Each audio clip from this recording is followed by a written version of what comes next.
Voilà, bonjour. Aujourd'hui, on va commencer la fiche sur les intégrales de Riemann. Et pour cela, on commence par l'exercice 1. Et dans l'exercice 1, on demande de calculer cette intégrale de Riemann sur l'intervalle AB, avec B strictement supérieur à A plus 1. Alors, donc, on va commencer par exploiter l'hypothèse B supérieure à A plus 1. On a B supérieur à A plus 1 implique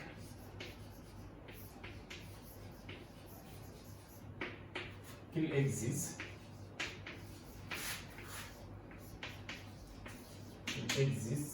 au moins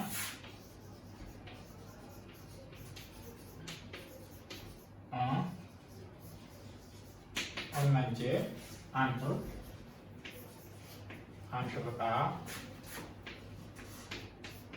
et B. D'accord. C'est-à-dire c'est un intervalle de longueur supérieure à 1 admet au moins un entier. Donc,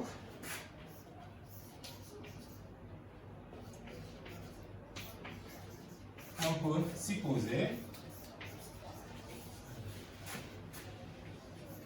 que A est inférieur strictement à E de A plus 1 qui est inférieur à E de A plus 2 qui est inférieur et ça continue jusqu'à E de B qui est inférieur ou égal à B. Donc, on regarde maintenant les entiers qui sont entre A et B et on peut les écrire comme ça. Et ce qu'on obtient, c'est que l'intervalle AB est donc la réunion de ces intervalles-là. D'accord.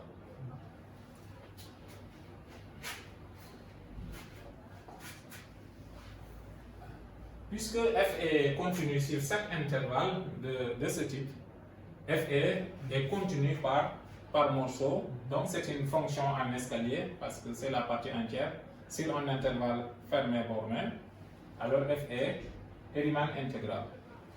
D'accord. F est une fonction en escalier, fonction en escalier sur AB, donc f est Riemann intégral. Donc f est Riemann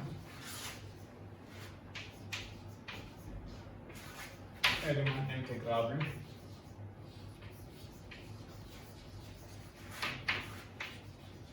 sur AB. D'accord. On a donc, d'après la relation de Charles, d'accord? D'après la relation de Charles, donc on peut intégrer de A à A plus 1, puis de A plus 1 à A plus 2, ainsi de suite, jusqu'à E de B et E de B plus 1. D'où l'intégrale de A à B de f de x dx égale à l'intégrale de A à E de A plus 1 de f de x dx plus intégrale de E de A plus 1 à E de A plus 2 de f de x dx plus, donc on peut continuer comme on a un nombre fini, plus intégrale de E de B jusqu'à B de f de x dx. Et là, comme f c'est la fonction partie entière, et ces intervalles-là sont de longueur inférieure ou égale à 1, alors f est constante sur chaque intervalle. D'accord? Donc, sur l'intervalle e de a plus 1, entre a et e de a plus 1, f de x, ça vaut la partie entière de e de a. Ici, ça vaut e de a plus 1, ainsi de suite, jusqu'à ça. Donc, ça donne, ici, on aura e de a intégrale de e de a plus 1, si c'est a, ça va rester seulement dx, d'accord?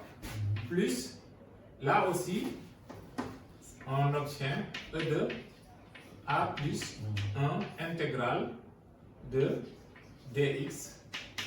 Et ici, c'est a plus 2, e de a plus 1. Et ça continue jusqu'à...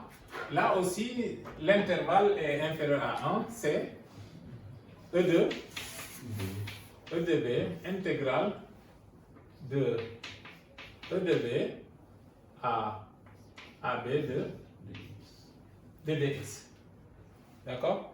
Et là, comme c'est la fonction constante entre a et b, donc on peut voir que cette quantité-là, c'est égal à e de a plus 1 moins a. Ça donne donc e de a facteur de e de a plus 1 moins a plus. Et ces intervalles-là, c'est les intervalles de longueur 1. Donc, la différence, ça va donner 1. Ici, ça va rester donc e de a plus 1 plus. Et ça continue. Ici, on aura e de b facteur de b moins e de b. D'accord.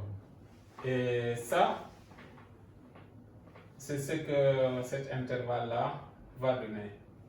On pouvait essayer de développer, mais bon, c'est pas grave. D'accord. Donc, on obtient ça. Et qu'est-ce que je peux dire ici?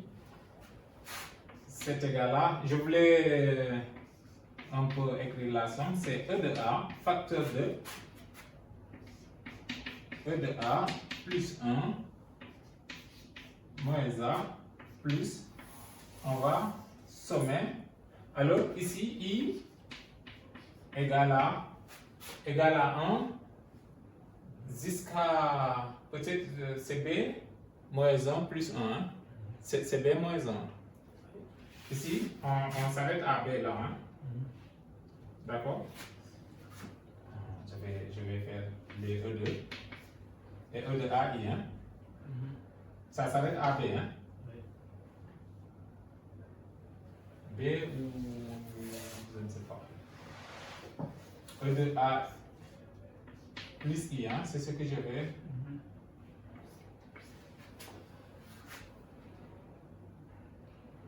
Je ne peux pas dire jusqu'à B. Bon, je peux mettre jusqu'à N, hein? avec plus E2 de B facteur de B moins E de B. Et on va juste supposer que E de A plus N, lorsqu'on atteint N, c'est égal à E de B. Quoi. B moins 1, quoi. Hein? Parce qu'on s'arrête à B moins 1. Égal à E de B moins 1. Donc, à partir de 1 jusqu'à E de B moins 1, on peut le regrouper comme ça. Voilà. Maintenant, on peut remarquer une chose, c'est que si A est un entier, alors E de A moins A c'est 0, on aura E de A plus l'autre. On peut discuter un peu selon les... que A ou B est un entier. Le signe plus 3 points expansion là-bas. Non, j'ai condensé. Oui, ici il y a plus. Hein. Ah ouais. Voilà. Plus. Il y a plus. Voilà. C'est bon. Alors, on peut essayer de discuter selon les valeurs de A. Si A est un entier, si A appartient à Z, on a E de A moins A, c'est égal à 0. Alors, on a E de A, c'est bon, plus E de A, plus 1, plus ici, E de B, facteur de B, moins E de B. Parce que si B n'est pas en entier, cette quantité-là ne s'annulera pas. D'accord. Et si B est un entier, si B appartient à Z,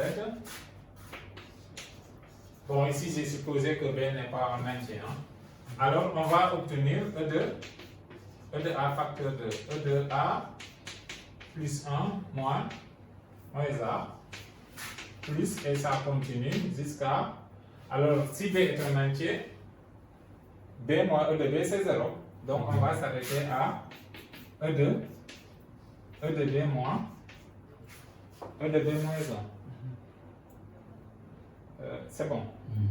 On s'arrête à E de B moins B moins 1. Et si A et B sont des entiers, si A, B appartiennent à Z, on obtient, ici ça sera E de A, n'est-ce pas? On obtient E de A plus E de A plus 1 plus, et ça continue jusqu'à E de B moins 1. E de B moins 1. Et là, le résultat va donner un entier. Donc, le résultat va donner un entier. Voilà. Et ce qui met fin à ça. Ça, c'était juste une remarque, mais on pourrait s'arrêter là-bas. D'accord. Voilà. Après, on va continuer sur l'autre exercice.